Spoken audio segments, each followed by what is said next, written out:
Last week, I ignited the comments by sharing the players whose cards I believe are dead forever. This week, I'm flipping the script and putting a spotlight on players whose cards could explode in the coming months. Keyboard warriors, prepare for battle. Let's data dive.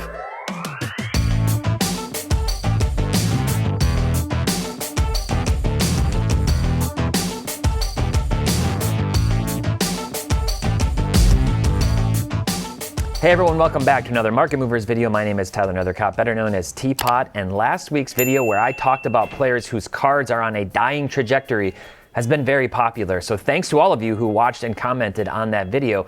This week I wanted to talk about some different players whose cards could, and I emphasize that word could, explode in the next few months. And again, I'm not saying they will explode. I don't have a crystal ball. You do your own research.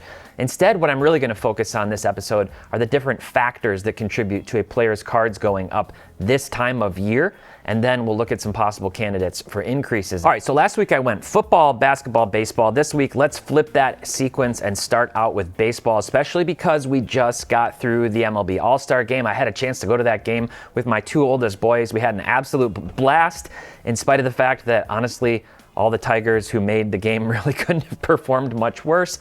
They were 0 for 8 combined at the plate and gave up 3 of the 6 runs to the other team. But it was exciting. It was a lot of fun. It was really hot, and we had a great time and got to see the first ever swing off, which was really cool. Now, when it comes to baseball, when you're looking at second half of the season, All-Star game up into the playoffs and into the playoffs, there's a number of different factors that can contribute to different players' card prices going up. The first, playoff favorites, meaning like the prohibitive favorites, the teams that are expected to make a deep run to the World Series or to be the World Series favorites themselves. Second thing is award momentum, things like MVP, Cy Young, Rookie of the Year. Also any milestones, any like statistical career milestones. Call-ups and breakouts is another one. Trades is a big one. We've got the trade deadline coming up at the end of July. Team momentum and hype, a little bit different than being a playoff favorite. I would think about like the Tigers last year and the crazy run that they went on. And then also injury comebacks, players who maybe have been hurt most or all of the season so far and about to make a return. So let's start out with the playoff favorites. And in this case, I'm going to go with a couple of different players here. First, you can't talk about playoff favorites without talking about the reigning champion, Los Angeles Dodgers.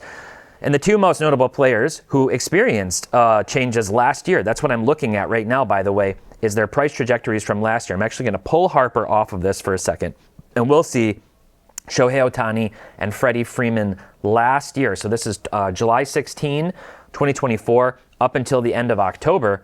And you can see a little bit of different trajectories.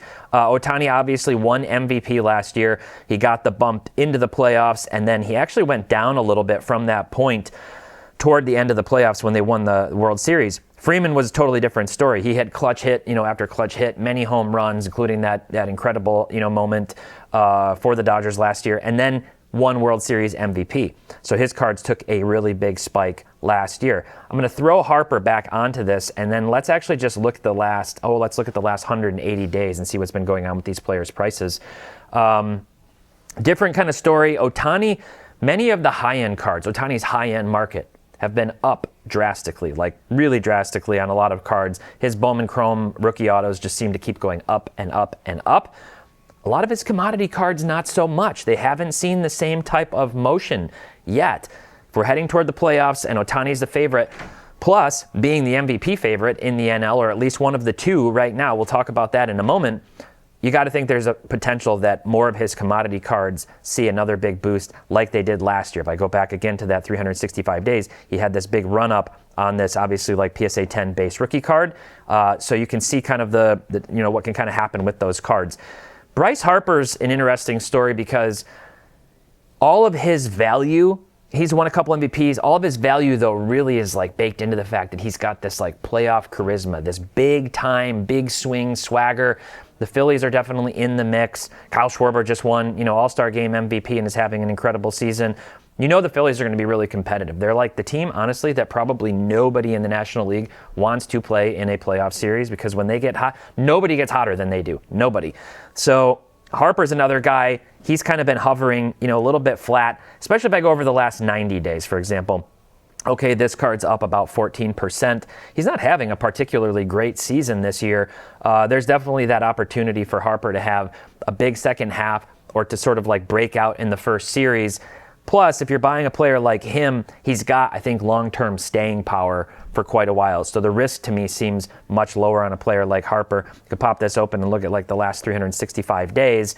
The average price over that time frame was about $80 for this card. Recently transacted for $103. Over the last 2 weeks, though, $80. So you get into this card for $80 with the upside that potentially, Harper hits a big moment, which he's done time and time again in his career. He stands out to me as like a really good example of somebody with that playoff momentum. Okay, let's talk about awards now. And I want to start out with MVP. National League, you got Ohtani and Pete Crow Armstrong. And honestly, the odds here, Ohtani's back pitching. That definitely contributes, I think, to these odds. And Pete Crow Armstrong is having his first big breakout. So when Vegas odds, makers and bettors are looking at this, I kind of get it, right? You're sort of looking at this going, yeah, I'm going to go with the guy who's done it 3 different times now, won the MVP 3 different times, and who's really, probably the best player in baseball or one of the 2 best players in baseball overall. So there's the odds. With that being said, PCA is having an incredible season. He plays the field. He does everything, a true 5-tool player. Had a big hit or maybe 2 in the All-Star game. So he's a guy that's kind of hovering in that territory. If we go to the AL, similar story here. Interesting to see the big dumper actually a little bit closer to Judge. I don't know if you realize, like, Judge's numbers this year are frankly just otherworldly overall with his statistics, with his OPS plus. Raul, though, is on track to potentially break Judge's single-season home run record for the American League. I think right now he's on pace for like 66 or 68 home runs. So what would happen? What would happen if Judge finished the season with 60 home runs and a higher OPS and a higher OPS plus, and Raul breaks the single-season home run record? I don't know, but if we want to look at these players' prices, here's what I would show. I already showed Ohtani. So we've got Judge. This is over the last 3 months. He's up 44% on his PSA 10 Topps Chrome. We've got Pete Crow Armstrong up 200% on his Bowman Draft Sapphire first. And then we've got Cal Raleigh up 356% on his raw. This is just his raw Topps Chrome Sapphire rookie card. Now, the interesting thing about Raleigh is because he sort of broke out this season, and he's been good for a while, he just hasn't been in the hobby spotlight. He doesn't have a ton of like PSA graded cards. He doesn't have a lot of PSA 10s out in circulation for a lot of these cards. In fact, if I pop this open and I switch, there's only 33 of these in a PSA 10, which obviously this card has gone up significantly. In the last 30 days, there's only been 4 sales of that particular card. On the one hand, you should probably sell Raleigh right now. Like, he's come up so much that if you happened to be sitting on Raleigh cards, on a pile of them especially, now is logic would say is the time to sell. He's come up so much that you should sell. On the other hand, he hasn't come up that significantly to the level of some other players. If he were to go on, and it's a big if, to break the single season, home run record, who knows what could happen. His cards will continue to go up. They will. They're not going to like stagnate here if he keeps on this track. I think they'll keep getting momentum. So you have to make that decision. It's a business decision. But looking at these 3 guys, depending what they do from now until playoff time and the end of the regular season, and whichever one of these guys is going to take home those awards, could stand to see their card prices just continue to go north and north. And Judge in particular is an interesting one because he's closed the gap somewhat this season on Ohtani, but Ohtani is still significantly more expensive across the board, especially on his high-end market. So when you look at a guy like Judge, like he could just keep going up. He doesn't necessarily have the same, international appeal or in Asia that Ohtani does, but he plays for the Yankees, so obviously that's a huge thing as well. Let's talk about Cy Young.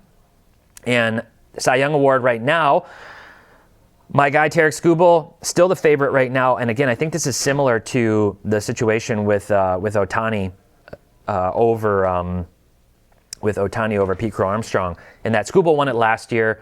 He just sort of has this charisma and this stigma now that people say, well, I'm going to believe in him until proven otherwise. If it comes down to it, and he and Crochet and Hunter Brown and maybe Max Fried and DeGrom are all close-ish in stats, and the Tigers still have the best record in the AL or in baseball, do they give it to Skubal?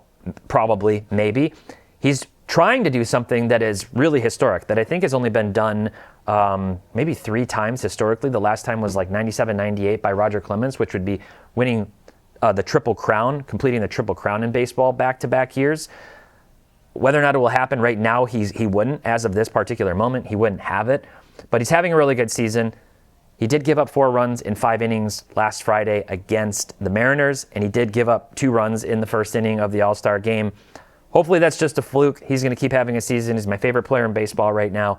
But you got to look at Skubal, Crochet, and Hunter Brown in particular here, I think. And then if we scroll down, I would say it's pretty much a race right now between Zach Wheeler and Paul Skeens. There's a lot of debate about wins and how much wins should count, since literally the pitcher can't control whether or not his team generates any runs, and the Pirates have had a really hard time doing that, especially when Skeens takes the mound. So let's look at some of these players. And I'm starting out with Skubal because I wanted, again, to show you last year and kind of what happened with his card prices. So this card in particular, which is his Bowman Mega Box Prospect Auto Mojo Refractor Mouthful PSA 10, that sold for $100 last July, and then it spiked up. It hit a 231 mark, and then it hit $250. So he did see those price spikes last year. With that being said, his cards have gone up again already up to this point. You can see they've been trending back upward now. So let's take a look at some of these other players, and that's one thing I can't emphasize enough, is it's not enough to just go, oh, this player's really hot, I believe in him, I'm gonna buy his cards now because they'll go up if he keeps doing it. You need the history. You need the charts. You need to look at the charts. You need to use Market Movers. You need to use code DIVE at marketmoversapp.com to get 14 days free and 20% off any plan for life. And then you can see where the card's been and where it might be going. So if we look at all these guys over the last 90 days, let's switch our view again here. Skubal's up 44% on this card. Skeens is actually down. He still has a ton of hype. His cards are still very, very, very expensive for a pitcher. He's electric, but they're still very expensive. Crochet, somehow down 13% over the last 3 months in spite of being fantastic. Wheeler, flat. And Zach Wheeler honestly doesn't have a lot of cards either. He just doesn't have a lot of PSA graded stuff in spite of being a really, really, really good pitcher from, by the way, Dallas, Georgia, where I lived briefly when I first moved here. And then you've got Hunter Brown, who's also been electric. I think he still has the best ERA in the American League as of right now. And he hasn't really seen a lot of movement on his cards either over the last 3 months. So these would be the candidates. These would be the guys that I'm looking at as we head into the later season. Wheeler's the interesting one to me because I just don't know if it matters. Like, it's a hobby thing. This isn't a me thing. I believe Zach Wheeler should be worth more than he is. It's that hobby dynamic. He's an older, player in the league. He said he's going to retire after the 2026 season. Do people care if he wins the Cy Young? I don't know. I'm not too sure. Did people care when Sandy Alcantara won it a few years ago? Not as much. So it depends on the player and the overall hype and appeal behind that player. And then lastly, let's look at Rookie of the Year candidates as well. And we've got Jacob Mizorowski, who's like running away already with the NL Vegas betting odds. He's up massively to the moon. Frankly, I would not touch his cards right now. I said that last year, though, right about this time with Paul Skeens, and then he just went up like another 80%. Again, I don't have a crystal ball. I just try to play the odds. I play the odds and I play it safe. Drake Baldwin's been fantastic, but he's also up 60%. Jacob Wilson's gone up way too much, and actually he's starting to come back down to earth. So he would be, I don't think it's going to matter if he wins Rookie of the Year necessarily. Like, people are already expecting that. It's pre-baked expectation like we talked about last week. So I'd actually probably be a sell. Whereas Nick Kurtz and maybe even Cam Smith, both of these guys, but if I had to pick one, I'd pick Nick Kurtz, who's been on an absolute tear lately. He's got the momentum going this direction. I could see a scenario where he overtakes his teammate and actually ends up taking home the American League Rookie of the Year award. So we'll see what happens with these guys. But that's the last kind of award category that we might want to look at. All right, I want to talk about milestones briefly. I can't really think of anybody, and you let me know if I'm missing something in the comments, of somebody between now and the end of the year or over the next month or two who's going to hit like a major career milestone. Kershaw just did it. He just hit 3,000 strikeouts. Absolutely legendary career, one of the best pitchers of all time. And he's up 22% over the last 30 days because of it. So his cards have been going up. He was put into the spotlight. And really cool moment at the All-Star game where they had him mic'd up and he was talking to Smoltz about what pitch he was going to throw next. It was a lot of fun. He's up. So that's a factor I want you to be aware of. I can't think of anybody right now. Maybe you can, and you can let me know down in the comments. All right, next category is call-ups, those prospects that are going to make it to the bigs, or breakout candidates for the second half of the season. And I would talk about like players who haven't gotten their due yet, so to speak. So let's start out with call-ups. A lot of these guys have gotten called up. You can see Roman Anthony, Chase Burns. Some of them have gotten, up to the league. Caglione. You wouldn't expect any of these guys in smaller A to get called up yet this year. The two players that stand out to me first, I would say, is Bubba Chandler. And Bubba Chandler's actually been really good so far this year. He's got a 2.82 ERA, 4-2 record in 18 games started, 73 innings pitched, and he's got 93 strikeouts in 73 innings. So he's been very, very good. And the other one is Andrew Painter, who's been getting a lot of attention. He's actually struggling a bit. He's got a 4.84 ERA. There was a lot of speculation that he was going to get called up by the Phillies. It may still happen. And sometimes there's this weird thing. We know players do really well in the minors, and then they can come up to the majors and really struggle, like Caglione and so many others. I've seen it happen. It's not as common, for sure. And I can't think of anybody off the top of my head, but I know it has happened, where guys aren't as great, like in the minors. They're just okay, but the team is like, hey, we really need somebody to come up right now. We're down, we're injured, or they're expanding their playoff roster and they think it might be worth it. And then they come up and they pitch like 5 shutout innings in major leagues. And you're like, well, where was that in the minor leagues, or how did they know how to hit you down there? So Painter may still get the call up. It's just worth noting that he hasn't been playing as well. And then in terms of breakouts, Kyle Stowers is hitting .342 with 27 hits, 9 home runs, 21 RBIs, and 19 runs in the last 26 games, so over the last 30 days. He's been a beast. I have him on my fantasy team, and I am absolutely loving Kyle Stowers. So he's another guy worth taking note of, because some of his cards have gone up, but not all of them. But you can see over the last 180 days, I'm going to shift this again and go last 90 days. He's kind of been flat, like over the last few months in season. So if he keeps this up, if he has another 8 or 9 or 10 run, August or July into August, at some point the hobby's going to go, holy cow, this guy is really good, and we're going to see him on the top 5 when his prices spike. So he's a breakout candidate. He's already kind of breaking out, just not getting recognized. Andrew Painter, by the way, like a really funky situation I've mentioned one time in the past, where most of his Bowman Chrome autos never actually made it into circulation, so they don't exist. There's like a few parallels that exist. So we look at his 2021 Bowman Draft Sapphire Edition card here, and that card's pop 175. That's basically flat at 2%. Bubba Chandler's the one that's already seen some price appreciation here. This is a low pop card, though, at pop 17. So maybe keep an eye on him, or maybe, it's a little bit too late. But I got to imagine if he were to get the call up, and he's going to be pitching alongside, or on alternate days with Skeens, maybe that gets him some more attention and his cards could go up. All right, next up, trade candidates. This guy's name, Eugenio Suarez, is probably the one that's I'm hearing the most. That's like maybe the most notable. Another guy on my fantasy team, by the way, undefeated this year. Just got to say it. You love that feeling.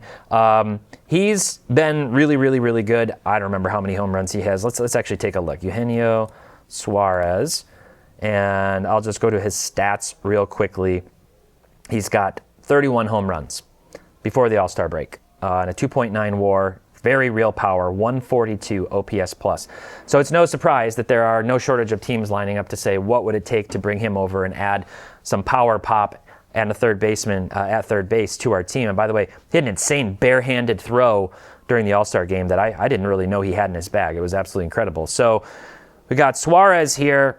Again, much like some of these older players, not a lot of PSA graded stuff. This is his PSA 10 Topps Chrome update, and it's actually down a little bit over the last 30 days or over the last 90 days, but it's just kind of hovering in like the $30 to $45 range. If Suarez were to get traded to the Yankees, the Tigers, or another team that's a contender, I think for like a week at least, everybody would be like, oh, I gotta overpay for his cards now. It's that FOMO thing, and I think there would be a spike on some of his stuff. So he's kind of a guy that I've heard whose name I've heard thrown around quite a bit. All right, let's shift gears and let's talk about breakout candidates and like for teams. And this one, it's a lot more difficult. I don't know what I don't know. I don't know which team could get absolutely red hot and break out. The Brewers are like flying under the radar right now. They are the hottest team since May 15. So we're talking about 2 months now. The Brewers have the best record at 35-17, and they've been really, really good. Another team that I could see that hasn't been particularly good, but they're still only like 4 games out of the wild card, I believe, right now. Actually, I think we've got it pulled up here, is the Texas Rangers. They're 48-49, and if we go to the wild card, let's take a look here. They're 3.5 games outside of the wild card. So that's a team that could definitely make the playoffs. They won the World Series a couple of years ago. They've got talent. They've got good starting pitching, at least a few good options, and obviously a lot of really talented hitters. So let's take a look at some of those players. Let's start out with Jackson Chourio. Shout out to my guy, my favorite cardboard, Jeff. And so Chourio's been turning it on. He's obviously a guy that had a lot of energy behind him. Fair call out here. I do own 2 copies, maybe just one. I think I have 2. I think I put this into my collection wrong. But I have at least one of these in my collection, and it was a card that I speculated on before the season that with taxes I think came out to, and shipping came out to about $116. So I'm down on that card right now. I'm not trying to pump it. I'm just saying I think Chourio is like the leading guy, the biggest name for the Brewers. He and Mizorowski, who if the Brewers keep this momentum, imagine if they just keep it running and they end up with the best record in the NL or baseball to finish the season. You got to think that Jackson Chourio is going to be a big part of that. Other than that, with the Rangers, I'd look at some of the guys from the past who have blown up. Adolis Garcia is a guy we know that can get really hot, and he's got a lot of power. And Corey Seager's the main man in terms of just like overall play, kind of generates all the WAR at shortstop. He's got like a 3.9 WAR already this season, and he hasn't even played every game. He's been very good. He's also won World Series MVP for 2 different teams between the Dodgers and the Rangers now. And so he shows up in the biggest moments. Wyatt Langford's been really solid this season. And then Jacob deGrom, who again was in that Cy Young mix, he's been very good. And he's going to be the one you got to think here. Nathan Eovaldi are going to be starting for the Rangers if they end up making the postseason.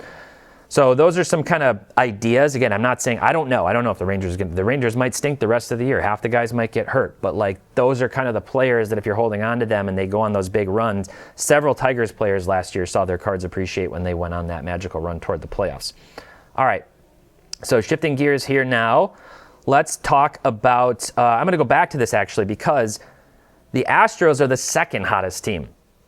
They're clipping at the heels now of my Tigers, who have been struggling a little bit over the last month, barely hovering above 500 over the last month. The Astros, meanwhile, are 34-20 after a slow start, and they're coming up on the AL lead for the best record.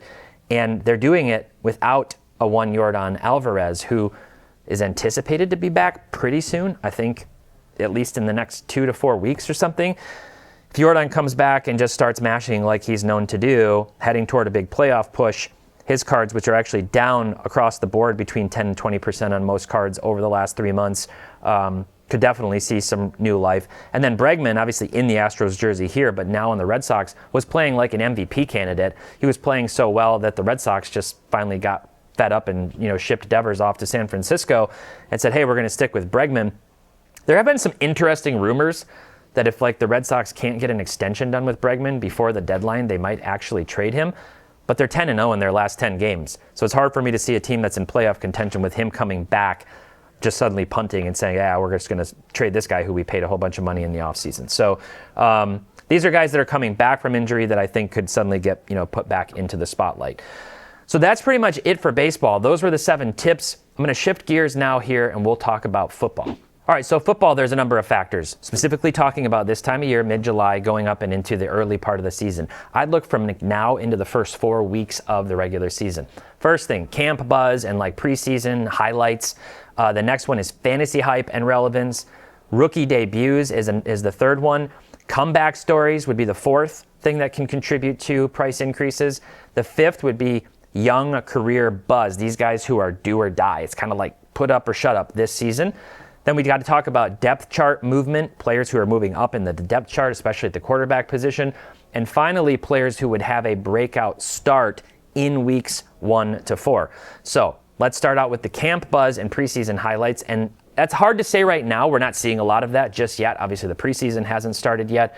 But last year, Malik Neighbors made some crazy catches, both in camp as well as I think in a couple of preseason games. And people started saying, this guy's so good. We've got to, get his cards. We've got to get him on our fantasy team.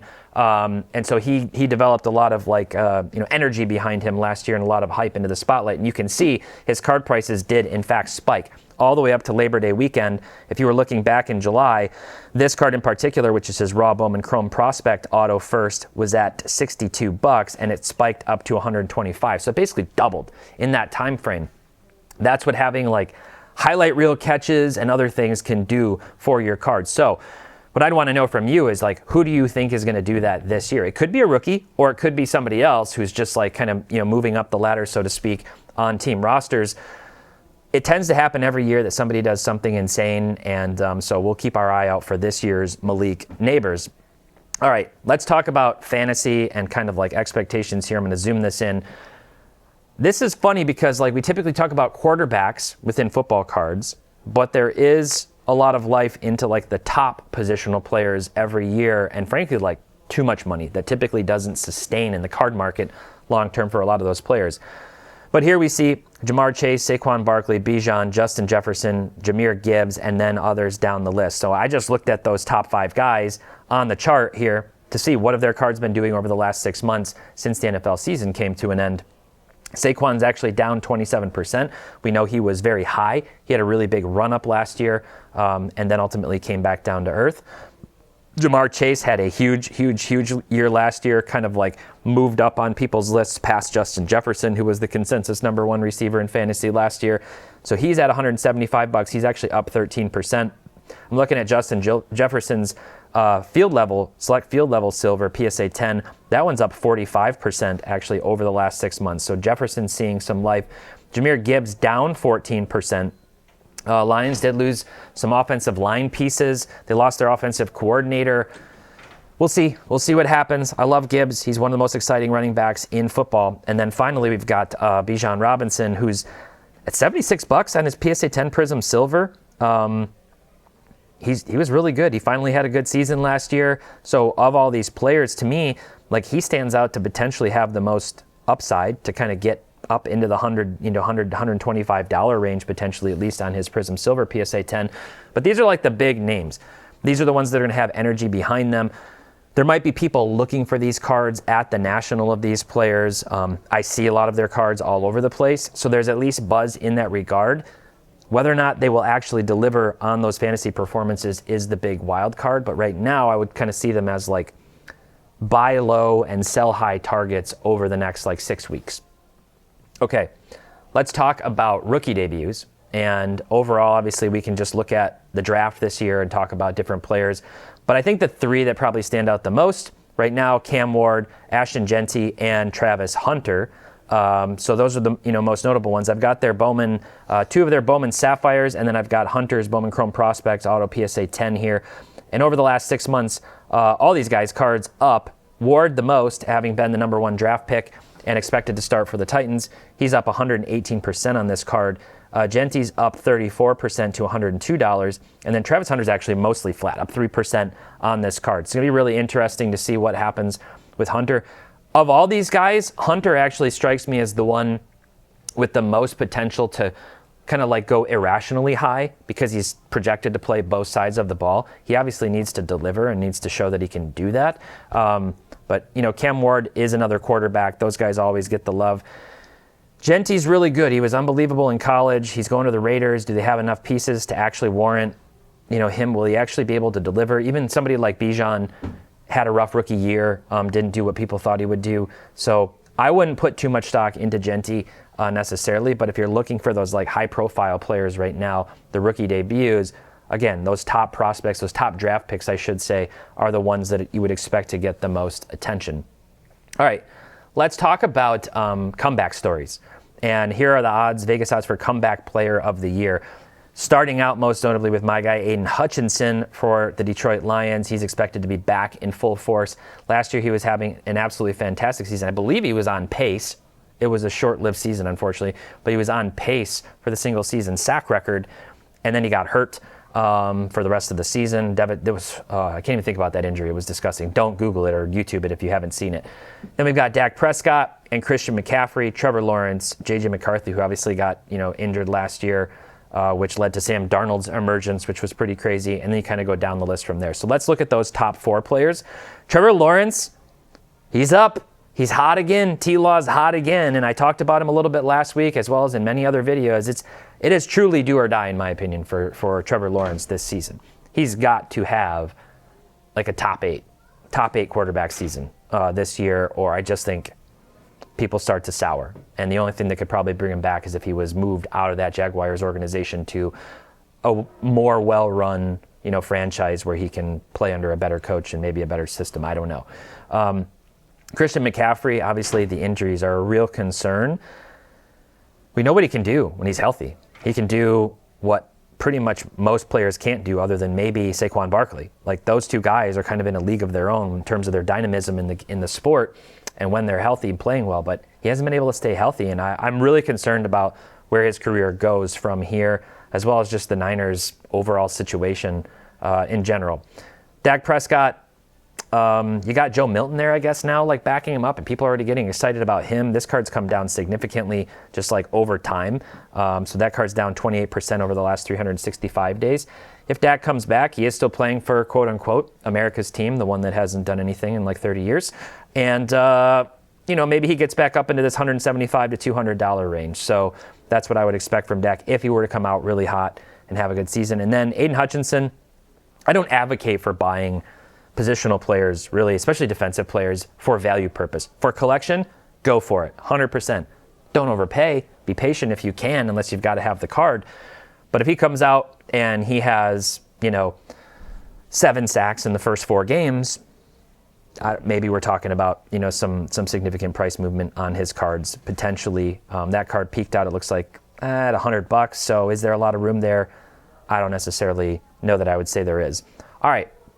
Let's talk about the young career buzz, the do or die situations with the year 2 quarterbacks.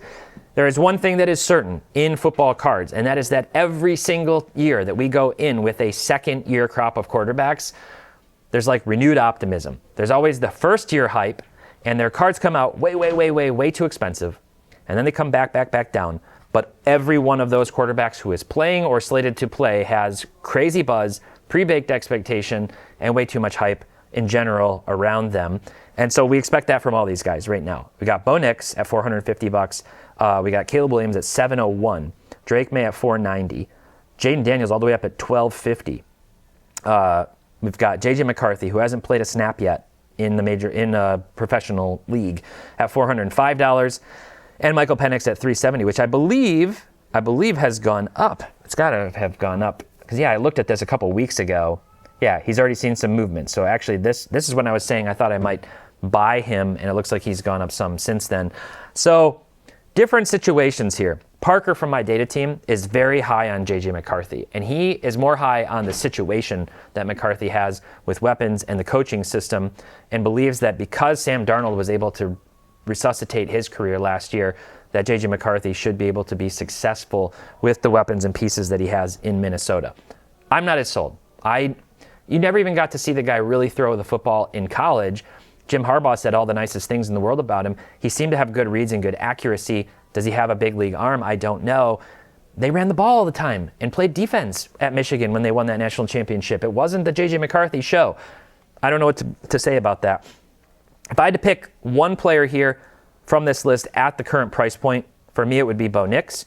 The next one would be, much to my chagrin, the USC and Chicago Bears player Caleb Williams, who's up to $700 because he's got my old offensive coordinator, and I believe in Ben Johnson, and we'll just call it that, plus a bunch of really good weapons to throw the ball to. So these are the guys that are going to be in the spotlight. These are the guys whose names will be potentially hotter than literally anybody else other than maybe Shohei Ohtani at the National, and there's going to be a lot of people looking for their cards. All right. Let's talk about quarterback controversy and depth chart movement. I'm going to go down to the Browns here. So Cleveland Browns, this is what I want to focus on, have this crowded quarterback room with Joe Flacco, Kenny Pickett, Dylan Gabriel, Shadur Sanders, Deshaun Watson, who we're just going to ignore. just completely ignore. And so we've got those 4 quarterbacks. We know Sanders in the story there, the electric slide all the way down the draft boards. Dylan Gabriel, Joe Flacco, the legend, the veteran, and Kenny Pickett. So 4 kind of different things here. Way too much hype, tons of pre-baked expectation in Sanders. Is he actually going to get to play? I don't know. I don't expect him to start the season. Dylan Gabriel's down 35% over the last year. Let's look at the last 6 months here instead. Sanders pretty much flat. Gabriel up like 6%. Flacco's down 25%. It's hard for me to see Flacco, like, his cards at this point getting a lot of love unless he did something heroic. And when it's the start of the season as opposed to like the end of the season a few years ago when he came in and just kept winning and winning and winning, I don't know. I don't know if he's really got what it takes to have any movement. Kenny Pickett's the interesting one. If he were to start and you're looking at his concourse base PSA 10 here for $6, and you find these in the value bin or for $5 or even $10 at the National, scooping some Kenny Pickett, it's a pretty low floor. I mean, if you had to, you just send them back off to ComC or whatever, or sell them in a value box yourself at a show or something. There's not a lot. It can't really go down much more from here for Kenny Pickett's cards, whereas, I don't know, maybe this card could actually go up to $20 or $30 if he actually were to have a good start. All right, last thing I want to talk about, breakout starts. So we're looking at weeks 1 to 4, 1 to 4 of the season, who is poised to have a breakout start.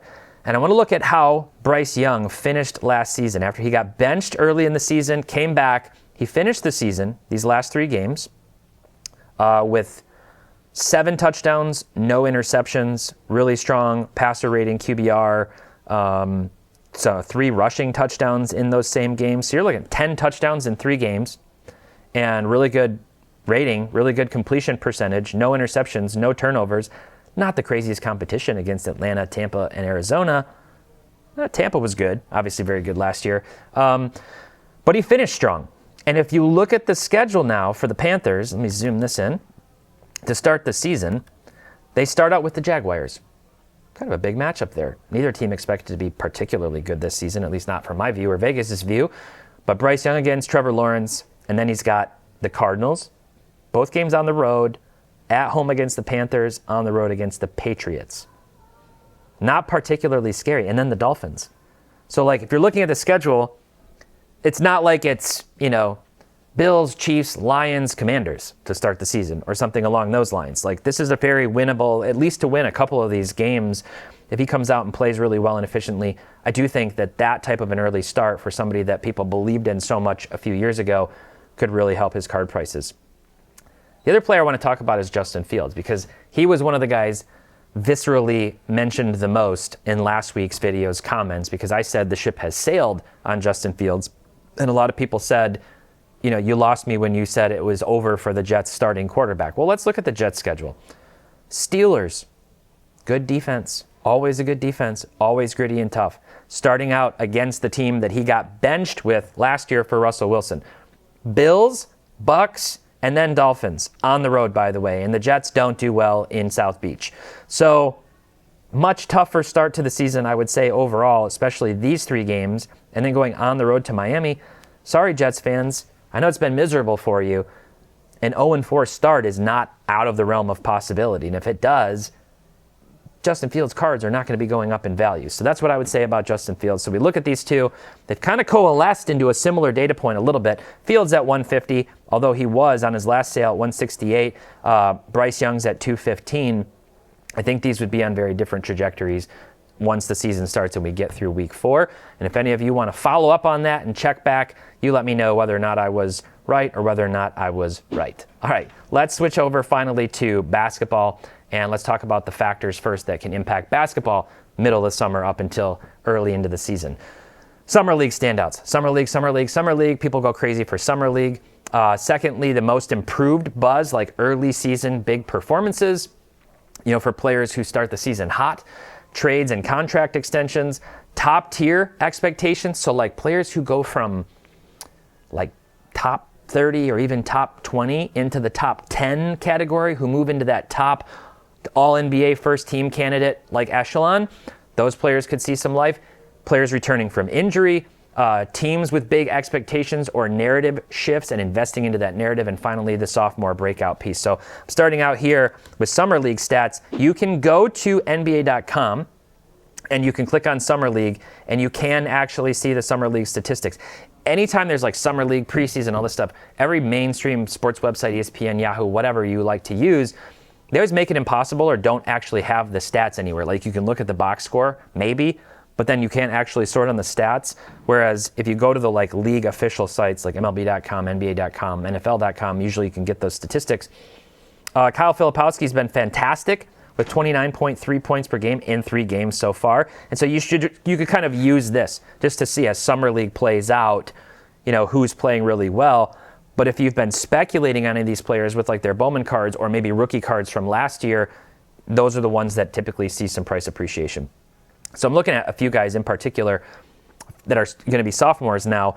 And the first one is Matas Buzelis, who had a lot of hype last year. Check this out. This card was at $100 raw. His Prism Silver was $100 raw, and it cratered all the way down to a low sale of $1 on a Prism Silver at one point. So that card's now at, that was probably like a free low sale or something, or one with $20 shipping. $28 right now. He's actually been coming back to life a little bit recently. Reed Shepherd, I think it's going to be too crowded in Houston for Reed Shepherd. He didn't look particularly good last year, but he's another guy that's on the list here. And, you know, obviously he was a high draft pick, so there's still some life behind him. And then here's Kyle Filipowski, which he, you know, he's playing for Utah, so obviously he could really see some play time for them. You get that card for $8. Doesn't seem like necessarily the like worst bet in the world. So let's actually look at the last 90 days, kind of shift here and see what's going on. And Buzelis is the one that's kind of appreciating along with Filipowski. So you're seeing the theory play out here, just 1 to 3 games into Summer League. If there are other guys that you're really hyped up that maybe had one bad game and you think they could going, scooping their cards, especially like hitting that little buy button where there's multi-listing on ComC or something, can really benefit you in that regard. All right, let's talk about this year and the expectations around a lot of players and, you know, who might break out. You could talk about Cooper Flagg, Dylan Harper, all the top draft picks. Go look at the NBA draft. And then you look at, you know, somebody like I said here, Cooper Flagg, over the last 90 days, he's actually down 49%. I think this guy's the real deal. That's my personal opinion. I think he's going to be very good, if not great. And it's just going to probably take him a little time to get used to the NBA and the different style of game and everything and to develop a consistent jump shot. But I think he's going to be really talented. And I think he'll have a defensive impact right away in the NBA. And then Dylan Harper, obviously, was the other big pick off to the Spurs, and he's been moving up. He's up 111% over the last 30 days. So those guys, if you want to get in, it is really nice now that these Bowman Chrome U first cards come out and you have an opportunity to speculate on NBA players before they ever get their rookie cards to come out, which sometimes can take way too long into the middle or late part of their rookie season before we ever see those cards. Okay, most improved would be another one here. And here's the most improved odds. I love to use Vegas odds. Vegas is smart. Bettors are smart, and you follow the odds, and then you make your decisions within it and decide which cards to buy, sell, and hold within your collection. Denny Avdia had a breakout season last year. Honestly, he had a really breakout season. Shout out to Big J Basketball on YouTube, who is a Denny Avdia super collector. And then we've got Amen Thompson, Scoot Henderson, who I said last week, I wouldn't, this is throwing money away. Andrew Nembhard, who's going to see a lot more playtime ostensibly after the tragic injury to Halliburton. Shaden Sharp, Mathurin, I think will just continue to be Mathurin. Ausar Thompson, he's another candidate. Pretty significantly different odds. We'll see their card prices now, though, because it's really different between he and his brother, Amen Thompson. So Amen Thompson at $255. I'm going to go last 90 days here. And Thompson's up 28%. So the news of Kevin Durant to Houston with their team championship odds moving in the right direction toward more toward being favorites in the West, along with the Thunder. And then, so that's gotten a new life behind Thompson. The thing with both Thompson brothers is I don't know if they have enough in their proverbial bag offensively to actually like sustain value. Like you look at somebody like Jaren Jackson Jr., who won Defensive Player of the Year, who can score, who can do, shoot from the outside. He's a pretty dynamic scorer, honestly. He's never going to be like 30 points per game. He's never going to be in that like Shea, Luka territory, like scoring a ton. And even when they do score, They don't score with flash like Anthony Edwards and some of the other players. So I don't know if these guys have enough. At this price point difference, $90 versus $255, you tell me what you would do. And I really think that Ausar Thompson has a chance to have more of an impact to be like a true number 2 for the Pistons, as opposed to Amen Thompson, who's kind of lost in the shuffle amongst different players and a lot of depth on the Rockets. Then Avdija, he's up just 5% over the last 90 days. If we go last 65, he's up 190%. So you can see Avdija, as well as Amen Thompson, went up a ton last year. Tyler Hero, he scored a lot last year. He could keep taking steps forward. Miami's still trying to figure things out. The Heat brought in Norman Powell, who's a fantastic player, very underrated, and I think they pretty much stole him from the Clippers. And then you got Andrew Nembhard, who, this card's only pop 7, so actually I would look at like raw copies.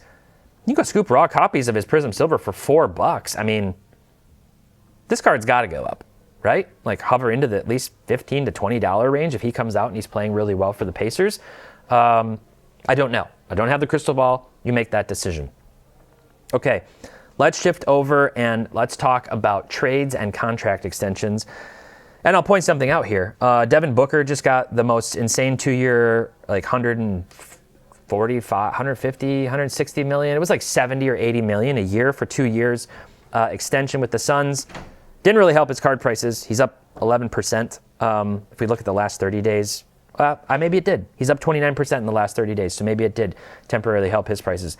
Paolo got his bag, didn't help his card prices. DeAndre Ayton, who was like a forgotten piece trapped up in Portland, now going to the Lakers. Can't ask to go to a better team for your card values.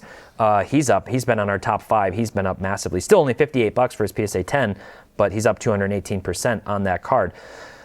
So you can definitely get life when players are traded. I just saw right before hitting record on this video that Bradley Beal now got traded away and is only like a 2-year, $11 million deal. So how the mighty fall. He was on my list last week of dead card markets.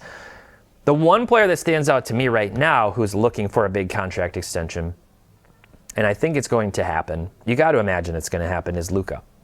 And if he does, and it's cemented and locked in that he's going to stay with the Lakers, and if the Lakers come out, they were the 3 seed in the West last year, don't forget that. Luka's still trying to figure out how he fits into that system under Coach J.J. Redick. I think he's going to. I think he's going to be back into gaudy stat territory this year.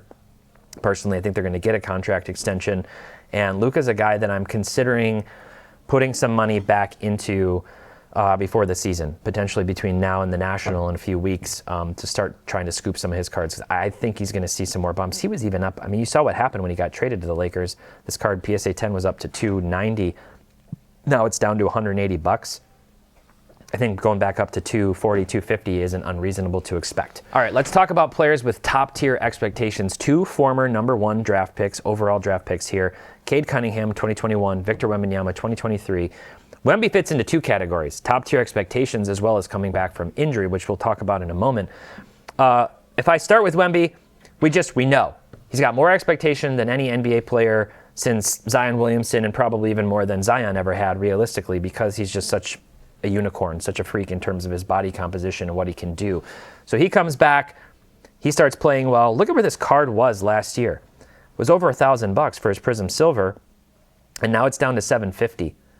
He hasn't been playing. Now we're in the offseason. He's going to come back. He's going to play. I don't see it just like shooting up to the moon unless he has like a few huge games to start the season. They've got more pieces there. Spurs should be more competitive. So something to keep an eye on. And then Cade Cunningham, he saw the big price spike last year, so he was down at $200 on his Prism Silver PSA 10. He peaked out, let's see, around almost $700, and now he's settled back into the $450 range. Cade is the guy in Detroit.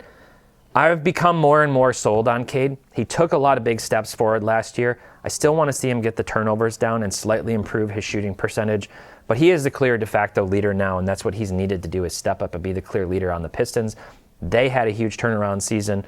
They seem to be moving in the right direction as a team, adding more pieces and with a good coach. So Cade's a guy that I would see. Can Cade get into the top 10 conversation in the NBA? Can he do that? I think he can. It's a crowded top 10 if we're being honest, but I think he can get into that category, especially with other players aging out of the league, like Anthony Davis, like LeBron James, like Steph Curry, like Kevin Durant. Cade's got to be one of the next guys up. All right, let's talk about players returning from injury. 3 guys come to mind for me. Jaylen Brown, he's coming back. Tatum's not. Tatum's out. Somebody's got to score. When Tatum has missed time in the past, Jaylen Brown has stepped up and been far more consistent in the upper 20s to low 30s point per game scoring range. That's something to pay attention to. I don't think the Celtics are going to be super competitive next year. I might be completely wrong. They're really well coached. They do have a lot of depth. They still have Derek White. They still have a lot of players. So maybe they'll surprise me and they'll still be competitive. I think they wind up like a 5 or a 6 seed is my guess next year in the playoffs. And I don't think they have a chance to push to the championship without Tatum on the team. But Brown's going to be the guy. He should be their number 1. I may have talked about him last week as being dead or kind of almost dead, but that's like long term. If you're looking short term, there's still an if. There's still uncertainty about it, but I do think he's going to be the focal point. I just don't know if anybody will care. This is like he's one of the players I was most torn about. Will people actually care? A lot of people don't like Boston. We'll see. Jalen Johnson was playing fantastic last year, like really, really well, and then he got injured. I think he played like 35 games last year. He's at $180 on his Prism Silver, and the Hawks are a team that a lot of people are talking about as the team that could take a big step next year in the East from where they finished the season last year. And then Brandon Miller, former, number 3 draft pick in that draft with Wemby, after Wemby and Scoot. He's at $175 on his Prism Silver PSA 10. I mentioned him last week too. I think Charlotte just in general stinks. There's not a lot of people. They don't draw a lot of fans as a team. And LaMelo's kind of the guy, and Miles Bridges is pretty good. They've got different players. But there's a lot of people who really believe that Brandon Miller has like top tier NBA talent. And in that regard, if he comes back healthy and plays really well, maybe he starts to see some more life in his cards. All right, let's talk about teams with high expectations and buying and riding that wave of the team narrative. The Thunder, they're the odds to run it back. They're the favorites for next year's NBA Finals. They've still got incredible depth. They were the youngest team in the NBA last year, and they won the NBA championship. They finished the season with the greatest plus-minus differential ever in NBA history for a single season. And Shai Gilgeous-Alexander and Jalen Williams are the 2 focal points. Yes, their card prices are up over the last 365 days. Let's look over the last 14 days and see Shai's actually starting to come back down. Not a lot of sales on this particular card. But if you can find value in these 2 players in the offseason, Shai in particular, he just won MVP. He just won Finals MVP. He did everything you could have asked for last year, and he's still significantly cheaper than Luka Doncic, who I said a few minutes ago that I'm considering buying more cards of because we know what the hype and mystique is behind Luka. I think if Shai keeps playing at this incredibly high level for next year and the next year and the next year, he's still super young.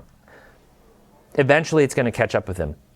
But we've also seen this dynamic between Giannis, who's my favorite player in the league, and Jokic, who many have higher than Giannis in terms of the best players in the league, who's won more MVPs, and yet Jokic is still significantly cheaper than Giannis on most of his cards. So it doesn't always correlate to play. It's the whole package of the player and what they mean to the sport and how many people like them that ultimately drives that. But I think the narrative here is they're the favorites. You could ride the wave, and if they keep playing well next year, I got to think these 2 guys are going to see their cards continue to stay steady, if not go up. Trae Young's the one I talked about last week is if he can have a big season this year and if the Hawks do what people are thinking they can do, could we see Trae start to make some movement? He's just come down so much. His cards have come down so much. He's in the price tier of power forwards that play 14 minutes a game for his PSA 10 Prism Silver. It doesn't make a lot of sense to me.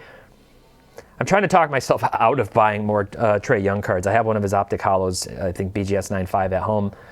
Trae's a guy that I enjoy watching him. He's just so cheap. I can see Trae getting back into the spotlight a little bit. And then finally, let's look at players who could be sophomore breakouts. Now, we know last year's draft class, not particularly strong, at least to start out. I mean, no stats really jumping out at you last year. We talked about Summer League a little bit and who performs. So I'm bookending this with just the whole sophomore standout conversation. Jared McCain missed time last year with injury.